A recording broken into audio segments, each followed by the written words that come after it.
Conscience in Action, Part 1.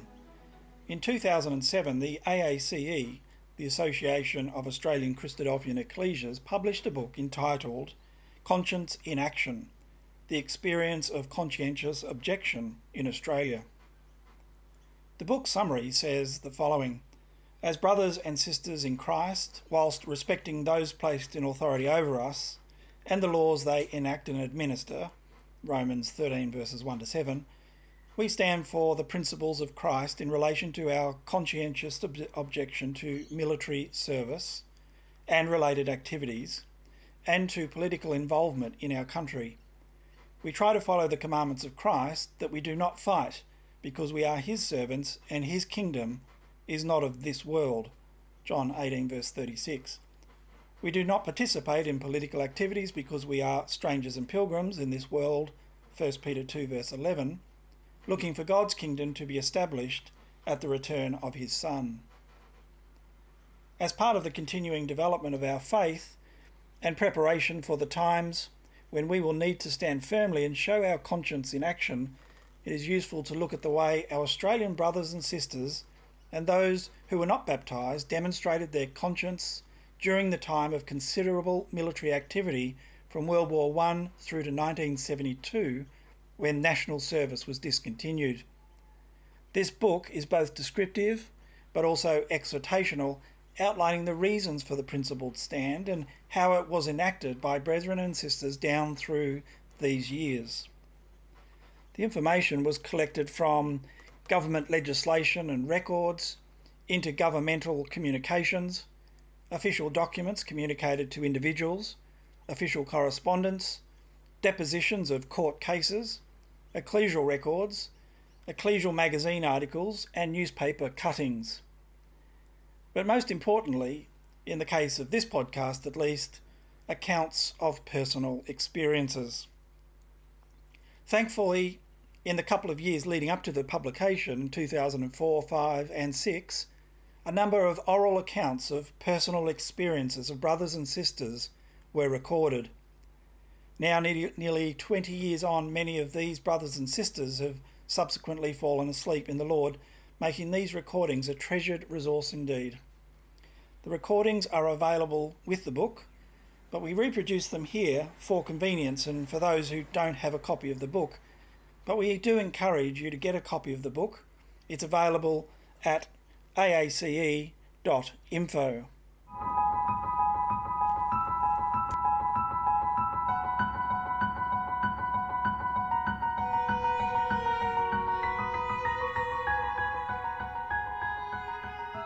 Just by way of introduction, I read from page 31 from the book entitled Coining the Name Christadelphian. In early August 1864, Brother Thomas commenced a further trip to Kentucky and Illinois, in Henderson, which by this time was under the control of Confederate forces. 10 brothers were about to be conscripted into the Confederate or Southern Army, the Civil War having about 8 months yet to run. Brother Thomas, with the assistance of brothers J. M. Stone, Paul Blackwell, a notary public, and Ades, a justice of the peace, was able to convince the authorities that all the brothers were ministers of the gospel and therefore exempt from military service. The federal or northern law exempted all those who belonged to a denomination conscientiously opposed to bearing arms. It was necessary to give them a name of the denomination. Brother Thomas suggested Brethren in Christ, but as the officials preferred one-word names to phrases, he added the name Christadelphians. He wrote a certificate which said in part, we quote, "This is to certify that S. W. Kaufman and the others constitute religious association denominated herein for the sake of distinguishing them from all other names and denominations, brethren in Christ, or in one word, Christadelphians." You can find that letter, written by John Thomas, in The Ambassador of the Coming Age, January 1865, Volume 1, page 105. Brother Arthur Bruton shares his experiences of military conscientious objection during the Second World War. I came out here, say, in the beginning of the 1930s, not understanding, not a religious person. I was sprinkled in St John's Anglican Church when I was only a few months old. I came out here and there was a terrible depression in those years. 3 days I didn't do any job. I was sent up to the country, up to Upper Beaconsfield, beautiful place, to a guest house. I worked in this guest house for a few weeks, and they lost one of their girls, used to attend the ladies. And this young lady, this was Millie Clements, I'm rolling this cigarette, and she said to me, I could never marry a man that smokes cigarettes. I threw the tin of tobacco away and the cigarette, and I haven't had a smoke for 70 years. So that was the beginning of my ecclesial Christadelphian life. And I knew that I could never marry her unless I was baptised. I was baptised, don't forget the date, in 1938. That was the year 39 the war broke out. I received notification from Dandenong. Went to the Dandenong, was called up to Dandenong Court to explain my situation or explain questions and things like that. And I told them my beliefs and that I would never subscribe to taking up of arms. So anyhow, I think I was told to take my toothbrush and my bank book to the Caulfield Racecourse and be inducted into the army. I didn't go, just personally did not go. Again, they called me up, of course, they ran around looking for me. I was eligible, I was fit and well, nothing wrong. I went to Dandenong Court again, before the magistrate, of course, and the same process went on. I was told to do the same thing, to go to Caulfield Racecourse and be inducted into the army. I didn't go. The next thing was, I'm called up for Mr. Justice's book. And this army captain was asking me all kinds of terrible questions. He got to know that Robin was just born, a few months old. What would I do if the Japs came over here, ravished my wife, and did certain things to my daughter? I just said, ooh, I gave a shudder. I don't know. That was my answer. I don't know. And from that, there was nothing more. Mr. Justice's book granted me exemption from the army.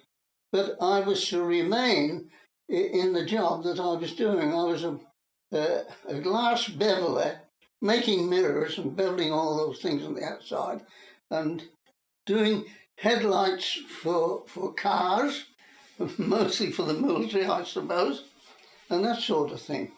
I got to understand that it didn't matter what you did, whether you made mirrors or army headlights or even shoelaces. It was for the war effort. Everything, food and everything, was for the war effort. So that was what I was doing. I remained into that job until the war ended, and then I was free from that. My preparation was the scriptures. Well, it first started, I was baptised and went to the Ecclesia in Masonic Hall, not in Melbourne, Elstonwick. Oh, well, actually there was no official role or anything like that. It was just that we were brother and sisters in Christ, and members of this Elstonwick Ecclesia, until we got to know the Stevensons. And I was brought up in in the atmosphere. There was some peculiarities about it. They seem to be separated from others somewhat, but I'm only just learning these sort of things and feeling my way around. But it didn't detract me from the word of truth. Well, that was strange at the time of the warfare, that I seemed to be on my own. At these places, I never had anyone representing me. The only person that ever came up to me after any of these court cases was Brother in Dingley, Gartside. I personally didn't really know him at first. I hadn't heard of him as a brother. No, nobody represented me anyway. I just asked he was an army captain, which was a solicitor for the army, and just he fired the questions at me, and I replied in the scriptural manner as best I could in each 3 cases. I explained that we had what we would call a memorial meeting of a Sunday afternoon. In those, wasn't the afternoon in those days. We ate bread and partook of the blood of Christ. I explained that as much as I could, but and midweek we had Bible classes, and each day during these classes we were all exhorted to read the scriptures every day as much as we could. So that was a presentation of the way I live my life. And I do believe, and I say to the young people, be careful what you're doing now. Lead a Christian life until you're baptized. You see, the older you get, you do see how God works in your life. The Commonwealth of Australia was established in 1901. In 1903, the Defence Act of 1903 gave the government power to call up all unexempted resident males between the age of 18 and 60 in a time of war. Provisions have generally been made for conscientious objection when there have been periods of compulsory military training.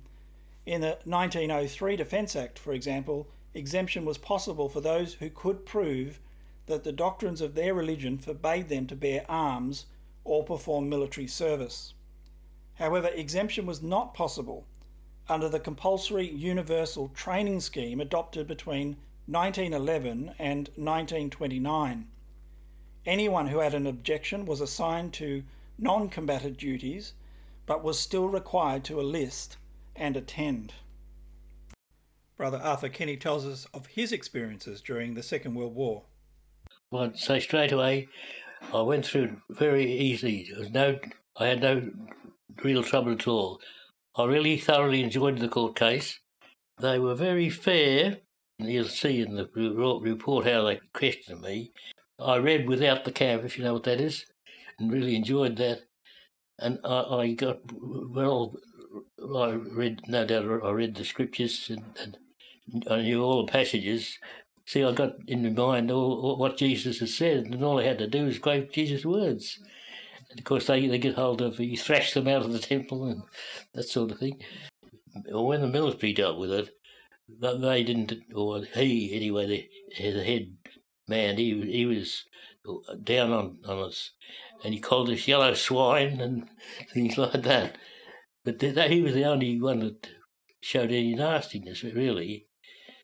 I was left almost entirely alone. No one abused me or anything like that or tackled me about it. I got treated respectfully, as if nothing had happened in other things. I didn't go under any persecution at all, really. I just lived my life and let it go every time. When I lost my job, almost immediately after the court case, I just went and got another one at the newspaper, and I was there I don't know whether it was more than 6 months or not, but for a little while. But for the same reason, I went. But they didn't. None of them would say, "Oh, we can't tolerate that." They got some other excuse to put you off, so they put me off. The local paper wanted a man in Beechworth, so I got that job almost immediately. You see, and I was there until the war ended. And then he had to have 2 men who went to the war come back and work for him. And well, he couldn't stand the 3 of us, so I had to go and look for another job, which I found at Mornington, yes, straight away. The compulsory service scheme, suspended in 1929, was introduced in 1939 as World War II began. The Defence Act No. 2, 1939 provided for conscientious objection. About 1% of all conscripts applied for exemption. Of these, 25 were rejected. Mervyn, or brother Merv Phillips, completed his application for registration in February 1940. He indicated at that stage he wished to be exempted on the grounds of religious conscientious objection. In February 1941, he was asked if he still wished to gain exemption, and if he should respond with a statutory declaration completed by his parent indicating this. He responded with another application with a statutory declaration attached. He appears to have sent documents more than once to the authorities. In March 1942, he applied for registration again as a conscientious objector on the prescribed form. In April 1942, he received a court summons. Also in April 1942, Merv decided he would offer to join the fire brigade as a volunteer. His court case was set down for the 14th of May 1942, but on the 6th of May he was informed that the hearing had been adjourned. And so it went on. For Merv, a period of over 2.5 years elapsed from the time he first registered and declared his conscientious objection until it was recognised. The anxiety he experienced during this uncertain time can only be imagined. Merv's wife, Sister Betty, tells the account. It was a very, very tense time, both for family and for Mervyn, of course, but and all the young people at that time, although it mainly did involve the boys, not the girls. But I was involved in that I did a couple of ambulance courses.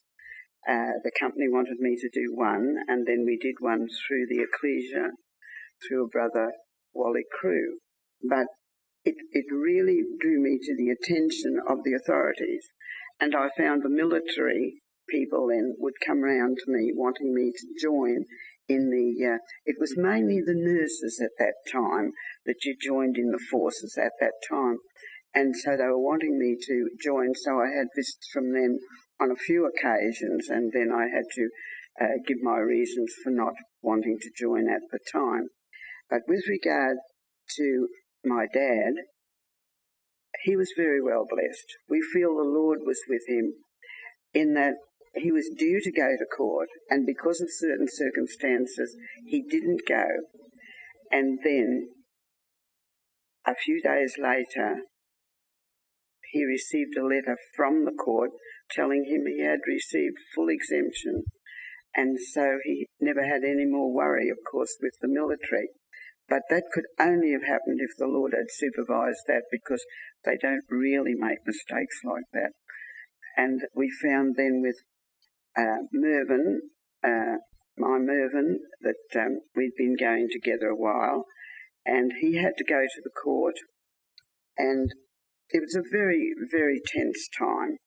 But at the time in the court, there was a particular sergeant major who would question in such a way with a big, big voice, and he would say, "Just give me this young man for 3 months, and I'll have him that he'll kill his own mother."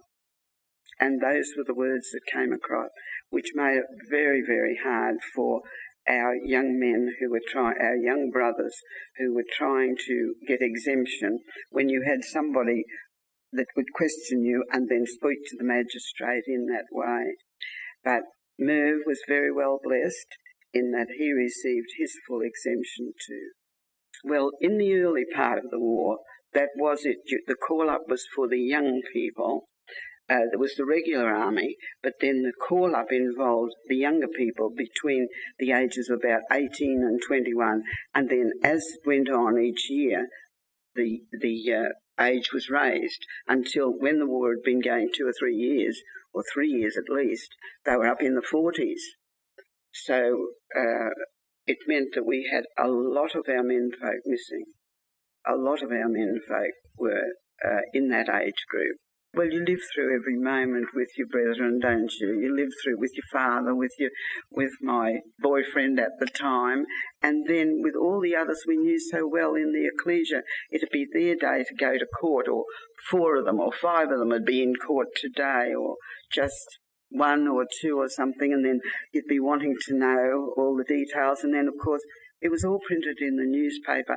Not every detail, but some of the details were very, very graphic. Well, if they got their exemption, they were very, very thankful, and we all thanked the Lord. If they didn't get their exemption, we all prayed that whatever would happen to them, they'd be dealt with in a way that, wasn't too severe. And the ones that didn't get their exemption, they were put into... they had to do service mainly on the farms and things like that, but a few of them didn't even get that exemption. They had to go to prison. There were a few of them in prison, which made it very tense for everybody, because it was sort of something that everybody was feeling for one another. There were certain ones allowed to visit them, yes, in 2s or 3s or something like that, and I really don't know all the details of that, the visiting, because I wasn't one that went to, because they were limited in who could go. Well, one of the big questions that was asked so commonly was what they did with their everyday life. And they would, any little thing that they could pick on, they would. If you were a person who had regular dealings with the ecclesia, you attended the classes and that seemed to ease some of the questionings. But if you were one that only appeared Sunday morning and then only once in a while, then you went through a real gruelling at times with questioning what you did with your time. And you had to account for a lot of things. The women weren't called up in those days. That was only, you volunteered. It was a volunteer group. But if you had certain qualifications and the government thought that you could be used, then they would look to you and they would come and question you and ask about it. And that's what happened to me, you see. They came and questioned me about it. But I was under no obligation to do so. Even the hospital wanted me to join in the hospital. But as it happened, I was in a protected position, in the position I held, and so they couldn't force me to do anything like that. But it's different altogether now, because the women will be called, and so sisters will be called to do something, whether it's army or nursing or whatever. So I think we've got to look at it from a different way, different angle from when I was young. Well, there were a few things. Firstly, you were in a position that you really, it was what I call a protected industry or something like that it was. And then secondly, that you didn't want to join. And then thirdly, of course, that as a conscientious objector, but they weren't really interested in that from that point of view. That was only when you got to the court stage. But at that stage with me, there was nothing like that. Well, it would come up in conversations because all the menfolk from the office that I worked at were gone. They were all in the army. They'd all been called up. There was only about 2 left there, 2 of the higher men. And so it came into daily conversation with some of them. And the ones that you're particularly close to, of course, you explained that, that the reasons why that you couldn't join the military scheme because of what they would expect you to do. Well, I had no trouble with them at all. No trouble at all, actually. And whether they might have said things to others, but they never really said anything much to me.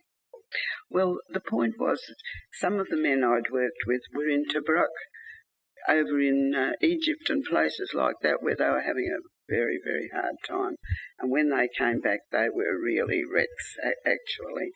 But you couldn't help but express your feeling and sympathy for the fact that they were there and what they were suffering, because it was all coming through the news, of course. But in that way, it got spoken of in conversation about these people. And you have to feel for them, because they really suffered.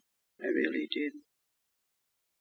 The fact that Merv got a complete exemption, that was a big thing in my life, I assure you. And the fact then that my dad got a complete exemption, that was a big thing in our lives. It was the most important thing at the time. It really was, because of closeness to them, I guess. You know, they're your family, you know, and you're very close to them. But when the other brethren were going through, you had that brotherly, sisterly feeling for them, so that there was always someone there to pray for, always somebody to pray for. It was a very tense few years, very tense. So you have to have them in your mind all the time. Just like now, I feel that we have to have them in mind all the time too, and be preparing for the day when this could all be repeated, so that our prayers are needed throughout every ecclesia by every brother and sister. Now, I'm over 80, so I suppose I look at life from a different angle from the young folk of today.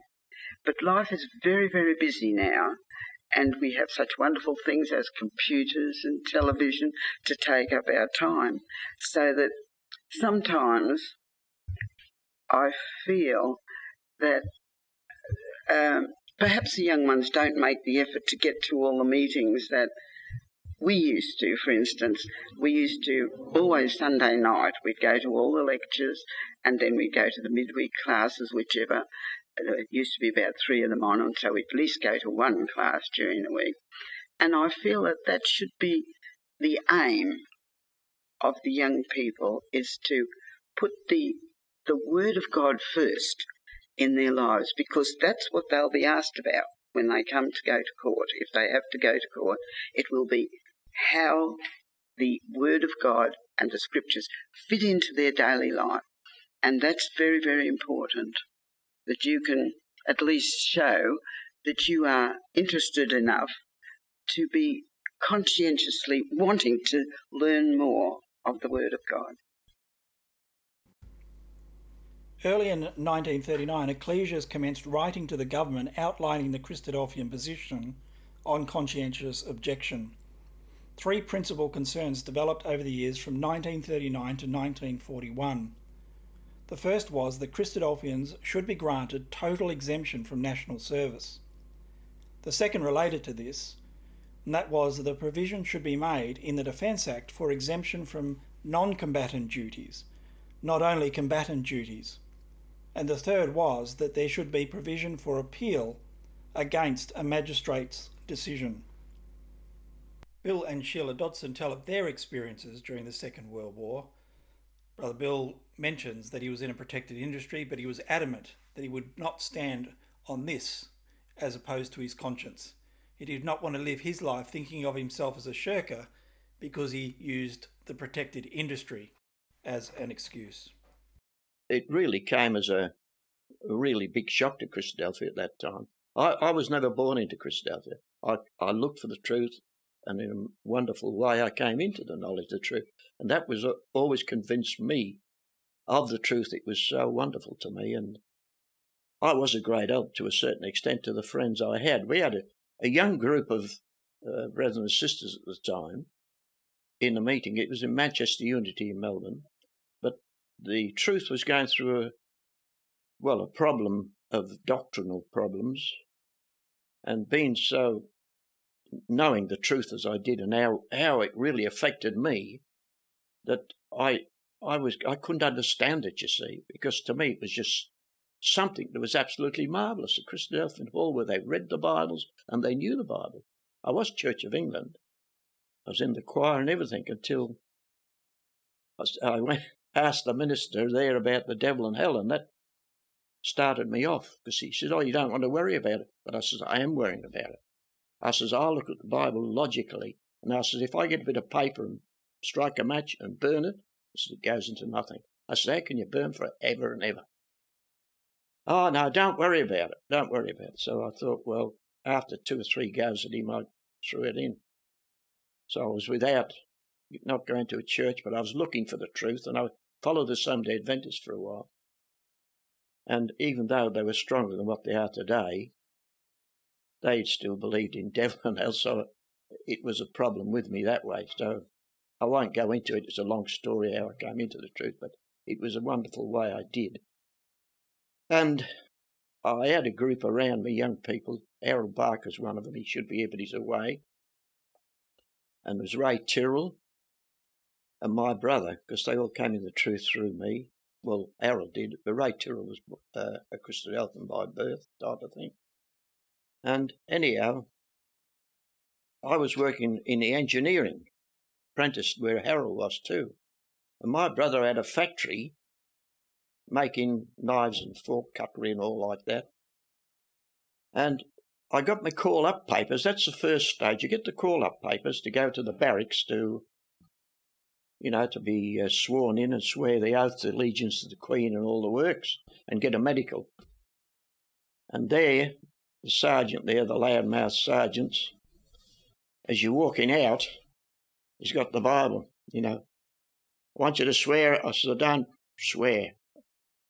I said, "I won't swear." He said, "Don't you believe in the Bible?" I said, "I believe in it that much. I know I shouldn't do that." Well, he yelled out at the top of his voice, and everybody in the barracks all looked, wondered what was going on. And then he says, "You'll hear more about it, mate. You'll hear more about it." So he got kicked out. So I thought, oh, well, that's not bad. I got out of that all right. Then the next stage is you go to the magistrate in Oakley, it was there, the Shire magistrate. And that was a bit of an eye-opener, because young people really want to remember this. You go there, and of course the same procedure was you get in the witness box and swear on the Bible, and you refuse to swear, and you got to give an explanation why you weren't swearing. And the judge leaned back, and he had his wig on, right wig, and he just pushed it back on his head and sat back, and he says, "Righto, tell me all about it." Well, that was a shock. I thought he was going to ask me questions, but I had to tell him why I was a conscientious objector. And after explaining it to him for a long while, he says, "Okay, you'll hear more about it." And back goes the wig, and because the court's all full of reporters and people, not that they're there for you, but they're there for just listening to the what's going on, procedure. Anyhow, I came home, and the next one is you get the real big one. That's the Melbourne courts with the judge and prosecutors and everything. Now, the Army has a prosecutor and his assistant, which records everything. And this happened, and my brother and I went in first. The others came in later. There was about 10 of us there. And we happened to sit behind the prosecutor. We didn't know it was the prosecutor, but we sat behind him and his assistant. And he just turned around and looked at us, and he said, with a slur on his voice, he says, "If I had my way with these," look at them, he says, "if I had my way with these, I'd shoot the bees. Stick them up against a wall and shoot them." My brother said to me, "We haven't got much hope, have we?" But anyhow, Judge Book, we had Judge Book.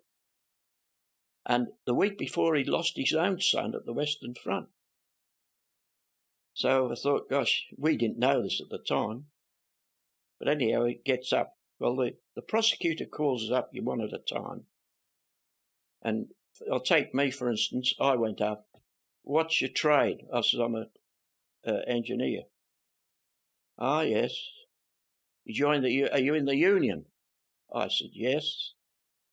"Well, that's militant, He says, "They call you out and you get violent and all." I says, "Listen, I don't go to the meetings. I don't go to any strike of any description." "I don't believe you," he said, because they're trying to trick you all the time and turn your words around. And after a lot of while, and I told the judge what I believed, and why I was a conscientious objector. And after a lot of wrangling, and he tries to trick you, you've got to watch him. And finally the judge says, he was very good, he'd say, the prosecutor, leave him alone. I know what the young man believes and what he intends to say. Leave him alone. So I sat down. Well, all the others went through, but my brother-in-law, he was a market gardener. And he was he couldn't really express himself, and I thought, gosh, they're going to tear him to pieces. And he got up there, and the prosecutor said, and what are you? He said, oh, I'm a market gardener. Ah. Well, he says, if you saw a Jap or a German and an Australian, he says, and you knew they were hungry and starving, he says, who would you feed first? He said, feed the ones who needed it most first. Oh, I don't believe it, you see. Then he'd come back to the usual, seeing the wounded on the street, German, Jap, and all that. Would you help first? I'd help the one who needed it first. And Ron, to my surprise, he tore the prosecutor to pieces in a way, which was great. But Judge Brooks said the same to him. Leave him alone. He's all right. I understand what he means and everything. And that went right through. And we, as far as we were concerned, we were all let off because of the judge we had. But there's a warning here. They look into your character. There was one young brother that was there, and I really felt sorry for him because he was working in the textile mills where there was girls and women, and did they lash out at him? You love the women and you love this and do this. Is that your religion? And they just hammered him. So you got to be careful. You got to have your character. You've got to live the truth as well as believe it. They knew they'd been to the factory and somebody had, well, naturally they'd dob them into the factory, you see. And I left. I was starting a poultry farm, which was a great asset to me later on. But I had to walk about 2 miles to the station. She didn't get petrol them days. Oh, he did. He got four gallons every 3 months, I think. Anyhow, I was going to walk up, and I just kissed Sheila goodbye, and off I went. I didn't know I was coming back. And I often thought of Sheila. She kissed me and never said anything. But she didn't know if she'd ever see me again, because she didn't know what was going to happen. Because some were put in jail. Well, one, to my knowledge, anyhow, who belonged to our meeting. But it came all of a sudden, see. I've got to admit, the meeting I went to had a feeling it would come. And we did have talks on it and what we'd have to do. But I'll tell you another thing which is a trap for young people, and yet they mightn't think so. See, I was in the engineering was protected industry. And there's lots of things with protected industry. And all you had to say, oh, I'm in engineering or protected industry, and they wouldn't touch you. They wouldn't even take you up to court. And it was a trap. My brother rang me up because he had a factory of his own. And he says, Bill, have you got your call-up papers? I said, yeah. He says, what are you going to do? I said, what do you mean, what am I going to do? Well, he says, you're in protected industry. You don't have to go up. I says, George, could you live the rest of your life thinking all the other young brethren had gone up and you'd shirked it? I said, no way. I said, I couldn't. I said, I'm going up. Oh, well, if you're going up, I'll go up. Errol said the same thing, Ray and all the ones we had. That is a trap. And this is true too. After we came out of that Russell Street trial, there was a brother there who was in our meeting, young brother, and actually cried. He says, I should have gone in there. I used the protective business to get out of it. And he says, I feel guilty. And so that's the sort of things you've got to think about.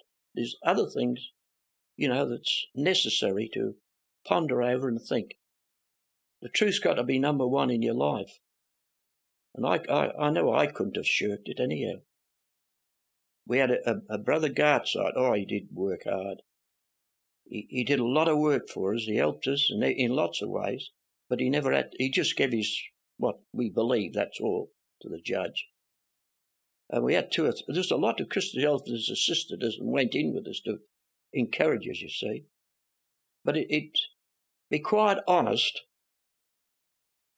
I was really at ease from the start to the finish.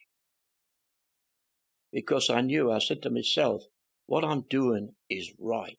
And that's what God wants me to do. The truth has got to come first, and I know that. I knew I'd left a wife behind.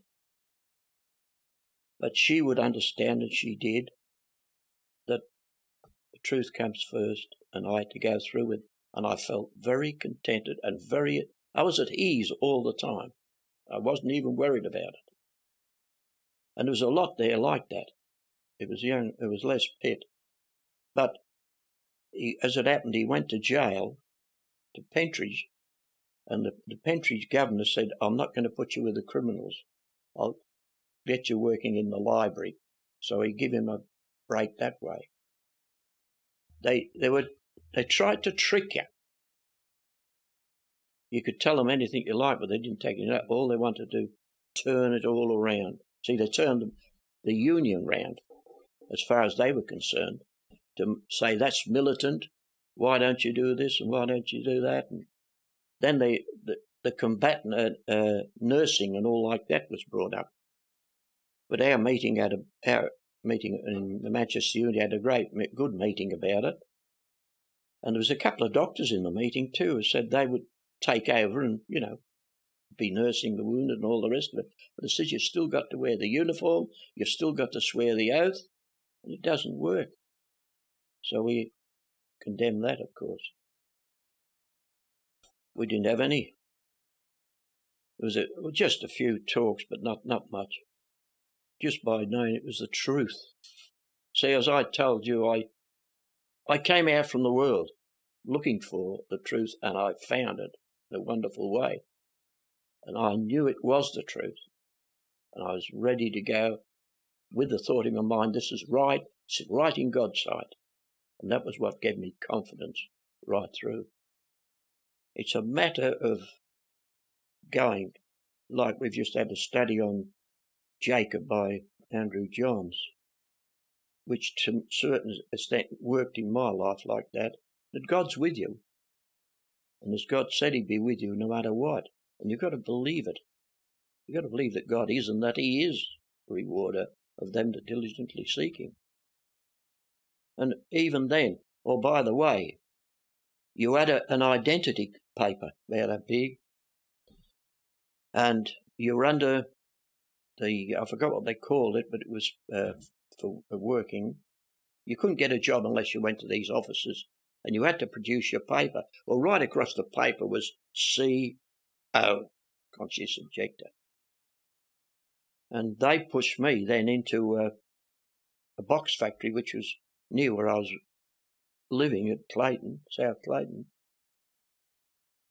And I had to stack these. That's an engineer, by the way. But I was glad I went there because they would have shoved me down on the shipyards, repairing ships coming in from battleships and stuff.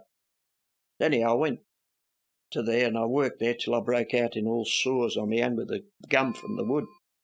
I stopped away, so I got a letter from them, sending me, said, listen, mate, get back to that job or you're either in the army or in jail. So I thought, well, I can't. I said, look at my hands. Oh, you get back there. So anyhow, it was later on we found out the box factory was paying these men, government men, mind you, money for each worker they got for them because you couldn't get workers them days. They were all in the army, most of them. But it was through Bruce Stevenson. He said, why don't you go to the Minister of Food? Because he says, you've got a poultry farm and eggs are used. And so I thought, all right. So I went and he says, how many chooks you got? And I told him. He said, who was looking after it while he was working? Oh, I said, the wife. Well, why can't she keep going looking after it? I said, well, she's got a baby and she's another one on the way. Oh, no. Well, he says, you can't go. He says, here's a pass. And he says, he rode across the CO business. special service business, and I was freed from it. So the chook farm got me off for the rest of my life, as far as I was concerned. It didn't have a terrific effect in the sense that he wasn't sent away or he got exemption.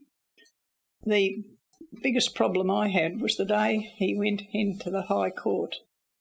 I was pregnant at the time, and we had no financial backing behind us. We were struggling, and I didn't know whether he was going to come home or not, and it was a very difficult day. Apart from that, we managed financially because he didn't have to go. It was a bit of a struggle at the time, but still we weren't affected in any way except by the rationing and that type of thing. But apart from that, I couldn't say that I had anything to worry about. We had a poultry farm. We had a 2-acre block down in South Clayton. There was an empty 2-acre block next door to us, and then there was a house, and the people there were very, very good neighbours, very nice people. And they were actually really the only ones we had anything much to do with, because opposite there was a 50-acre paddock, and it was just, just complete isolation, and we just kept to ourselves. So we had no problem then. And the fact that I hadn't had a child by that time, when Bill had to go up, I didn't have a problem with having to send a child to school that would be affected by anything like that. Well, I had to work the poultry farm, and it was a lot of hard work. Yeah. I'd feed it in the morning. I'd make a feeding in the morning. I had it all organised. And then she'd pick the egg, because the eggs was go around the boxes and pick the eggs up. She didn't have to go in the pen. We had 2 cows. I milked them morning and night. It was quite a lot of work, but you get through it. I wasn't used to anything else but work, really. But my auntie was the one that disappointed me, really. But I suppose she looked at her husband, and all his family had been in the army, in the First World War and right through. And she took it very hard, didn't she? Yes. She couldn't believe that I would, neglect to fight for the country. That was another thing. And yet it just shows you justice. Her son went up. He had to go up, because he wasn't a Christadelphian, of course. And he went Act Willie from the army. And he went again Act Willie from the army. And they dragged him up to Northern Territory and put him in the prison up there. And he got out again. He said to me, he said, Bill, I can't go killing people. I just can't. He said, I just couldn't. And he says, what goes on up there is you wouldn't believe it. We never knew Darwin had been bombed. They kept that away from us.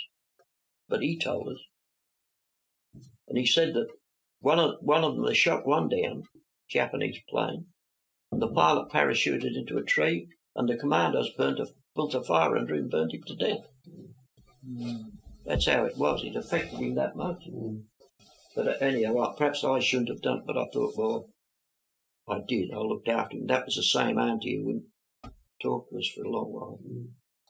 I just had to ask God for help, because my parents weren't. They were struggling just because at the end the depression really hadn't finished when the war broke out, and there were a lot of unemployed people still.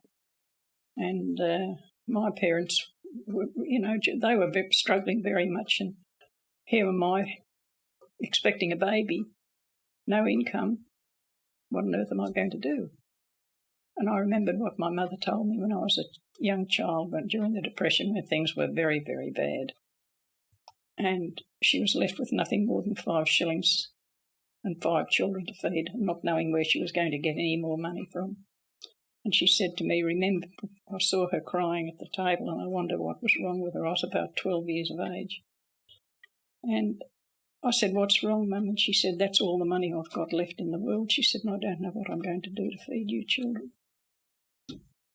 And then she heard the postman blow his whistle, which they did in those days. And she said, go and see if there's any mail. I went out and there was a letter from her sister, and inside that letter was a 10-shilling note. she said to me, look, I've done something dreadful today. She said, for a while, she said, there, I've lost my faith. She said, just remember this. David said, I was young and now I'm old, yet have I never seen the righteous forsaken or his seed begging bread. And that stuck in my mind for the rest of my life. And I knew I had nowhere else to go but to ask God for help. That was all there was to it. No, who else could do anything for me? The war brought all the problems of Christadelphia together, and we really won. Where before there was in Melbourne alone, there was 1, 2, 3 meetings, really different meetings with different beliefs. You know, small but different. And to me, coming out from the world. In fact, I'll give you an instance. I used to go to the Bible when after the first lecture. I won't tell you how that came about, but I went to the first lecture, and that brother, it was Brother Briggs who'd come from Adelaide to help us out because the meeting there was really struggling. And when he saw my dad come, because he worked with my dad worked with him, I should say. Dad was an electrician. Was a Christadelphian who we worked for. He didn't know that, though. Just shows you how I think God works. And he got Brother Briggs home and got him a job at Dunlop Tyre Factory, where Dad was an electrician. And he saw Dad just, at lunchtime, didn't mix with the workers. He just sat on his own reading, because he was a great reader, Dad. And he came up to him. He said, what are you reading? Because Dad was a Freemason. And he said, I'm just reading about Freemasonry. Perhaps again, hundreds of years, and it's been this and that. And he says, I belong to a lodge. He says, do you? He says, yeah. He says, mine's been going for thousands of years. Dad says, yeah? He says, yeah. He says, Abram, he says, was the Grand Master of it. Ah. He says, you believe in your Bible? Because Briggs said, yes. Well, he says, so do I, because he did, I will admit that. And then they started talking. And he said, gosh, he said, like my son, he says, to talk to you, he's left the church, he won't go back again. And he said, because he says, they don't believe what they're telling him. Well, he says, you just tell him to write to me and I'll answer his questions, which I did. And he came home this Saturday, because he works Saturday mornings them days. And he said, oh, Bill, he says, there's a lecture on Sunday night, and that chap you've been writing to is going to give a lecture there. Would you like to go and listen? Oh, I said, yeah. So I went down with Dad, drove Dad down, and we went in, and he got up on the platform, and he saw Dad coming in with me, and he knew exactly who it was. And that lecture was Devil and Hell that night. And he made a wonderful job of it too. And Dad said to me, well, what do you think of that? I says, this is what I've been looking for, Dad. I says, this is where I'm going to stay. I knew it was the truth. From page 93, The Law and Reality. There seemed to be considerable confusion between the states on the application of the law during the first few months of 1941. There were numerous press reports of young men being fined or placed in prison. For example, on the 10th of March 1941, Keith Davies was sentenced to 14 days in prison in Victoria for not taking the oath. In sentencing Keith Davies, the police magistrate said he did not have the power to impose a fine and that he would be abusing his power if he gave a suspended sentence on the grounds that Keith was of good character. Brother Keith and Sister Beryl recall their experiences from the Second World War. At that time, reconciliation, unity hadn't happened, and the Horticultural Hall, which was the Masonic Hall in those days in Melbourne, and the Manchester Unity Building Ecclesia, they were not in fellowship. But at that time, the two bodies of brethren came together to join their forces in giving whatever help they could. So at the court appearances, brethren from both fellowships, to put it that way, were there conversing with each other. It had been decided there were two ways of joining up in Melbourne at that time. One was that you just right from the outset say, no, I can't do anything about it. Or on the other hand, we were advised at Emil Hall Ecclesia to go as far as we could as far as God's commandments would allow, and that was up to appearance at the drill hall. And when it came to a physical examination, we were then told to object to taking the oath, which we did. And I suppose from my experience, I had a reasonably easy time with it, because the Captain Sanders, I think his name was, at the drill hall, he wasn't at all blustery. If anything, he was a bit embarrassed by it, I felt. And he just told me to stand aside and then to leave, and he took whatever action was necessary from then on. So at that time I had it fairly easy. Other brethren from the Masonic Hall Ecclesia, they were told to take a stand right from the outset, which I think might be in a way the better way to do it on hindsight. But anyway, when they had to appear in the court 2 or 3 times, being under civil jurisdiction, they had to pay a fine, which ourselves who went through as far as the drill hall goes, we were under army jurisdiction, and we had an army officer conducting the case. So when we were told to stand down, we didn't have to pay those fines, which the brethren from the other ecclesias did. Anyway, we were given a reasonable hearing, and this Mr. Hill, the magistrate at the time, considering he'd lost a son in the war already, he was very, very sympathetic, and he realised that the law said that for objecting to go into the army we had to be sent to jail. So he said he couldn't do anything else but apply a jail sentence. And from then on, when the appeal was put in, we I forget how long it was between the first court appearance and the second one, but at the second court appearance, the government had changed the rules by that time, and where before it had been a matter of going to the army or else go to jail, they made the law that provided you could convince the magistrate that you were sincere and that you really, and convince him that you really were a conscientious objector and not hiding behind a cloak or something, they would give you exemption, provided you did work of national importance. They treated me just like one of the others, or no, not like one of the others, because the others joined in their games of cards during morning breaks and the language and so on, but they didn't do that with me. I think they might have restrained themselves a bit when they were talking to me. But the Ecclesia held classes where we were given helpful information about what we might answer at the time. And of course we all studied up our Bibles as best we could. We were talking outside the court, a few of us, before the proceedings started, and we're talking about khaki shirts and all that sort of thing, and military uniform. And when this brother, when he was up before the magistrate during the course of his interrogation, he said, Your Worship, he said, I could not wear anything like an army uniform. He said I could go so far as to say I couldn't wear a khaki-coloured shirt.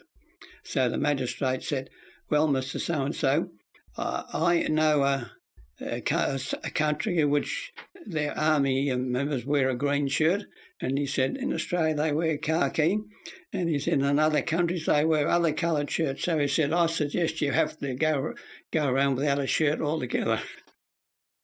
Well, we'd been going together for a few years. We got married in 1944. We've just had our 60th wedding anniversary. So we got married while Keith was working at the Union Can Company in South Melbourne. But our main thing I remember was the trauma of him going to court. He was quite brave about it, but when he was sentenced to 14 days imprisonment, his mother was very, very upset, and I can still see her sitting there crying. Her boy was going to jail, and she took it. I think it worried Mum more than it worried us. We weren't particularly worried. You just sort of felt that God was in control and things would come out right, which it did. But it was just a difficult time for the young men at that time. And I suppose that gave us confidence that we weren't going to worry about anything, because we were determined that whatever they did, we would just take it. And I somehow think that must have given us some confidence. You had the support of the older brethren, and the young men were helped where they could be, but the courts the magistrates had to sort of determine whether they were genuine, and they could soon tell by their answers whether they were genuine or not. I think they did look into whether you attended regularly, and they did ask questions as to how often you went to church, to call it church, and so on. They did, and determined whether you were a genuine follower of the faith that you said you belonged to, and they did sort of have to determine your sincerity. My father was one of the brethren supporting the young brethren, and there was one young brother there who, forever until the day he died, he couldn't meet my father without him profusely thanking him for what he did for him in those days. He never forgot about it.